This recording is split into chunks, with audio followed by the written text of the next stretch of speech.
Hi, good morning. ഞങ്ങൾ 2026 ഒരു bike റൈഡിന് പോയായിരുന്നു. അത് മൂന്നാറിലേക്കാണ് പ്ലാൻ ചെയ്തത്. കാരണം 26-ാം തീയതി മുടക്കായത് കൊണ്ടിട്ട് അടുപ്പിച്ച് സാറ്റർഡേ സൺഡേ മൺഡേ കിട്ടിയിട്ടുണ്ടല്ലോ. എന്നെ കൂടി എൻ്റെ ഒരു സുഹൃത്തായ ബിജു വരാമെന്ന് പറഞ്ഞിട്ടുണ്ടായിരുന്നു. ഒരു 2 ആഴ്ച മുമ്പ് ഒരു അതിരപ്പള്ളി നെല്ലിയാമ്പതി ട്രിപ്പ് പോയിരുന്നു.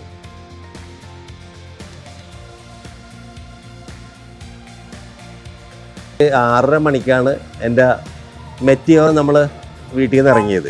ജു വന്നിട്ട് കൂനമ്മാവാണ് അവൻ്റെ വീട്. അപ്പം ഞാനൊരു 7 മണിയോടുകൂടി കൂനമ്മാവിലെത്തി. എന്നിട്ട് അവനെ പിക്ക് ചെയ്തിട്ട് ഞങ്ങൾ നേരെ പെരുമ്പാവൂർ വഴിയാണ് നേരെ നമ്മൾ മൂന്നാറിലേക്ക് പോകുന്നത്.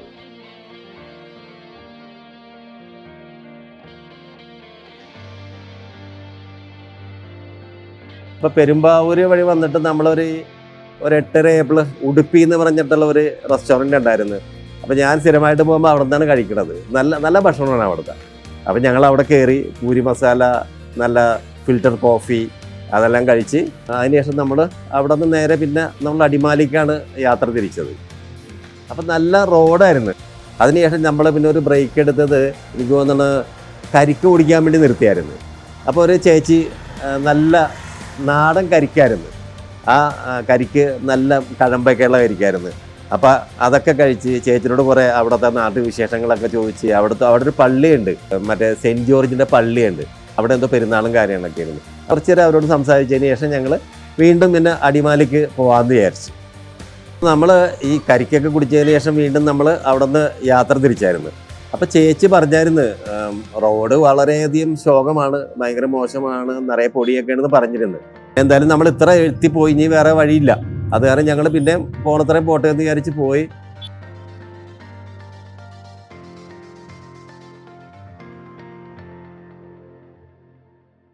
അതുകൂടാതെ നിറയെ വണ്ടികളുള്ളതുകൊണ്ട് ഭയങ്കര ബ്ലോക്കായിരുന്നു. ഞങ്ങൾ ഭാഗ്യത്തിന് ബൈക്ക് ആയത് കൊണ്ടിട്ട് നമ്മൾ ഇടയിൽ കൂടിയൊക്കെ കുത്തിക്കയറ്റി എവിടെയെങ്കിലുമൊക്കെ നിർത്തി ചായയൊക്കെ കുടിച്ച് ഞങ്ങൾ വീണ്ടും ഒരു കണക്കിന് ഒരു 12:30 ആയപ്പോൾ നമുക്ക് സിറ്റിയിലെത്താൻ പറ്റി. അപ്പം നമ്മൾ സിറ്റിയിൽ എത്തിക്കഴിയുമ്പോൾ ഞങ്ങൾ സ്ഥിരം താമസിക്കാനുള്ള കുറച്ച് ഹോട്ടലിൽ കയറിയായിരുന്നു.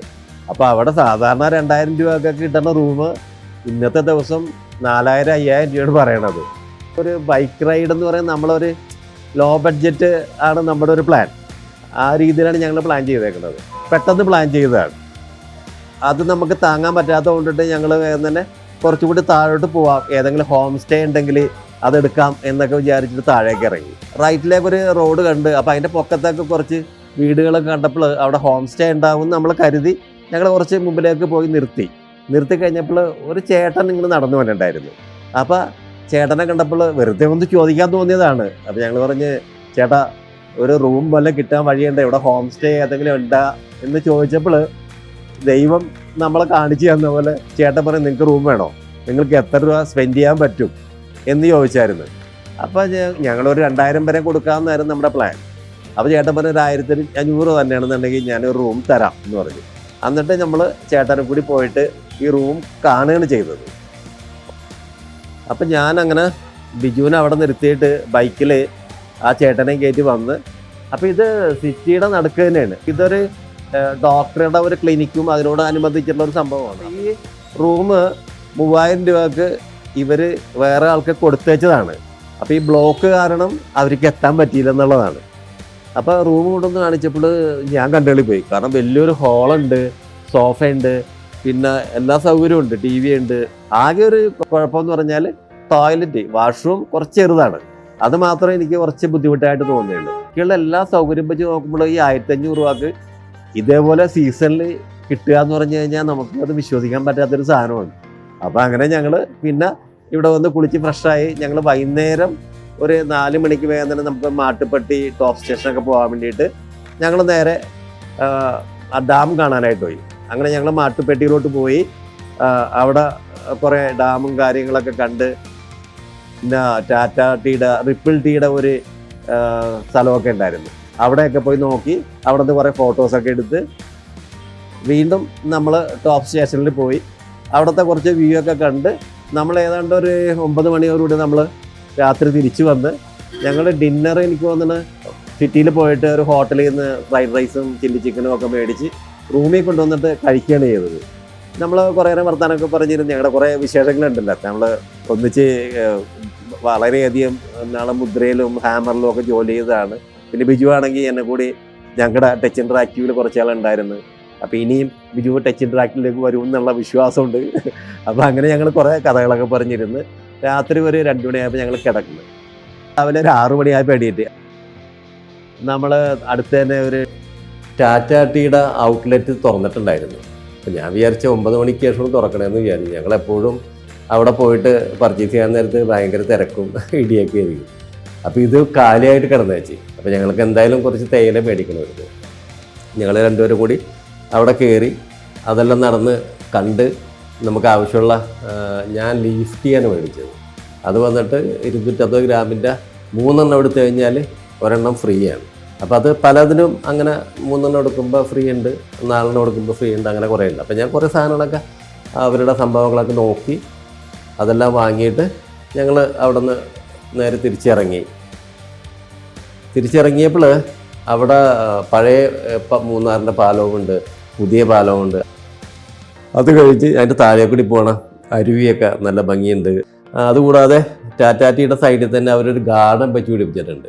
അത് ഭയങ്കര മനോഹരമാണ്. അപ്പോൾ അതുമൊക്കെ നമ്മൾ കവർ ചെയ്ത് കുറച്ച് കഴിയുമ്പോൾ ഞങ്ങൾ വീണ്ടും ഒന്ന് നടന്ന് കാണാമെന്ന് വിചാരിച്ചിറങ്ങി. അപ്പോൾ ഞങ്ങൾ താമസിച്ചതിൻ്റെ തൊട്ടടുത്ത് തന്നെയാണ് ബസ് സ്റ്റാൻഡൊക്കെ ഉണ്ടായിരുന്നത്. പ്രൈവറ്റ് ബസ് സ്റ്റാൻഡ് അവിടെ ആയിരുന്നു. ട്രാൻസ്പോർട്ട് ബസ് സ്റ്റാൻഡ് സിറ്റിയുടെ അടുത്തായിട്ട് വരും. അതുകൂടാതെ തൊട്ടടുത്താണ് ഈ മാർക്കറ്റൊക്കെ ഉള്ളതുകൊണ്ട് ഞങ്ങൾക്ക് അവിടെ കുറേ കാഴ്ചകൾ കാണാനും ഒക്കെ പറ്റി. അതിനുശേഷം ഞങ്ങളൊരു 10:30 ആയപ്പോൾ എറണാകുളത്തേക്ക് തിരിക്കാമെന്ന് വിചാരിച്ച് നമ്മൾ എല്ലാം പാക്ക് ചെയ്ത് വണ്ടിയൊക്കെ കെട്ടി റെഡിയാക്കി അവിടെ നിന്ന് നേരെ കുറേ സിറ്റിയിലെ കാഴ്ചകളൊക്കെ ആസ്വദിച്ച് ഞങ്ങൾ പയ്യെ പോകും. ഞങ്ങളപ്പോൾ തിരിച്ച് ഈ വേറെ വഴി പോകാമെന്ന് വിചാരിച്ചു. അവിടെ വർക്ക് കിടക്കണം കൊണ്ടിട്ട് ഞങ്ങൾ ആനച്ചാല് വഴി പോകാമെന്ന് വിചാരിച്ചു. അപ്പോൾ ആനച്ചാല് വഴി പോകുമ്പോൾ നമുക്ക് അടിമാലിയിലെത്താം സുഖമായിട്ട്. അപ്പോൾ ഈ അടിമാലി തുടങ്ങുമ്പോഴാണ് ഭയങ്കരമായിട്ട് റോഡ് ബ്ലോക്കും പണിയൊക്കെ നടക്കുന്നത്.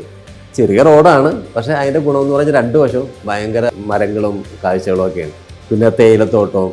അപ്പോൾ അതിൽ പോരുമ്പോൾ നല്ല താഴ്വാരങ്ങൾ കാണാൻ പറ്റും. കൂടാതെ മേഘങ്ങൾ അന്ന് ഭയങ്കര നീലയും വെള്ളയൊക്കെ ആയിട്ടുള്ള നല്ല മേഘങ്ങളായിരുന്നു.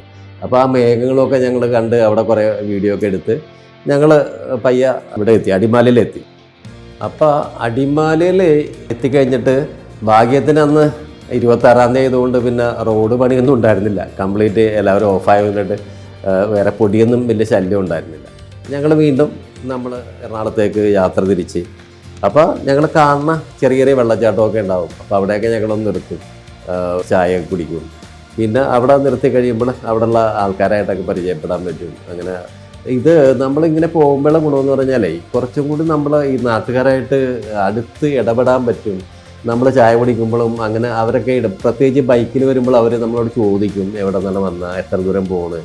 അങ്ങനെ കുറേയും കൂടി ആൾക്കാരായിട്ട് ഇടപെടാനായിട്ടുള്ള ഭയങ്കര ഒരു സംഭവമായിട്ട് എനിക്ക് തോന്നണത്. പിന്നെ അതിൻ്റെ അപ്പുറത്തേക്ക് നമുക്ക് ഇത് ഭയങ്കരമായിട്ടുള്ള കാഴ്ചകൾ കാണാം. കാറിൽ പോകുമ്പോൾ നമ്മൾ ആ ജനലിടെ കൂടി കാണുന്ന സംഭവമുള്ളൂ. ഇത് നമ്മുടെ മുമ്പിൽ ഒരു 360 ഡിഗ്രിയിൽ വിശാലമായ ഒരു ലോകമായിട്ടാണ് തോന്നുന്നത്. ഞങ്ങൾ ഏതാണ്ട് ഒരു ഉച്ചയോടുകൂടിയാണ് പെരുമ്പാവൂരെത്തിയപ്പോൾ ഒരു 2 മണി കഴിഞ്ഞപ്പോഴേ സൂര്യൻ ഇങ്ങനെ കണ്ണിലോട്ട് തന്നെ അടിക്കുന്ന കാരണം ഓടിക്കാനായിട്ട് ഇപ്പോൾ ചൂട് കൂടി. അപ്പോൾ ഞങ്ങൾ കയറി ചെന്നാൽ പിന്നെ ഏതെങ്കിലും ഒരു AC റെസ്റ്റോറൻറ്റിൽ കയറി ഫുഡൊക്കെ കഴിച്ച് കുറച്ച് റെസ്റ്റൊക്കെ എടുത്തിട്ട് പോരാമെന്നും പറഞ്ഞ് ഞങ്ങൾ അവിടെയുള്ള അടുത്തൊരു റെസ്റ്റോറൻറ്റിൽ കയറി ഫുഡൊക്കെ കഴിച്ച് അവിടെ കുറച്ച് നേരം റെസ്റ്റൊക്കെ എടുത്ത് പിന്നെ ഞങ്ങളൊരു 4 മണിക്ക് ശേഷം അവിടെ നിന്ന് പുറപ്പെട്ടത്.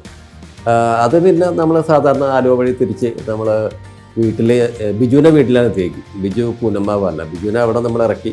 അപ്പോൾ അവൻ്റെ വൈഫ് അവിടെ ചായയും കുറേ പലഹാരമൊക്കെ ഉണ്ടാക്കിയിട്ടുണ്ടായിരുന്നു. അപ്പോൾ അതെല്ലാം കഴിച്ച് ഞാൻ വീണ്ടും വരാപ്പുഴ വഴിയാണ് തിരിച്ചു പോകുന്നത്. വരാപ്പുഴ വഴി പോരുമ്പോൾ അവിടെ ചങ്ങാടമുണ്ട്. അപ്പോൾ ആ ചങ്ങാടത്തിലൊക്കെ കയറി അതൊരു ഭയങ്കര മൂടാണ്, വെള്ളമൊക്കെ ഇങ്ങനെ കാണാനായിട്ടുള്ള ഭയങ്കര രസമാണ്. അങ്ങനെ ചങ്ങാടത്തിലെ യാത്രയൊക്കെ ആസ്വദിച്ച് ഞാനൊരു 5:30 ആയപ്പോൾ വീട്ടിലെത്തി. അപ്പോൾ അങ്ങനെ ഒരു വ്യത്യസ്തമായ ഒരു ട്രിപ്പായിരുന്നു ഇത്. എന്തായാലും എല്ലാവർക്കും ഇതിൽ റൈഡ് നടത്താനായിട്ട് കഴിയുമെന്നുണ്ടെങ്കിൽ പോകണം എന്നാണ് എനിക്ക് പറയാനുള്ളത്. അപ്പോൾ ഇനി അടുത്തൊരു വീഡിയോ ആയിട്ട് കാണും വരെ ഗുഡ് ബൈ.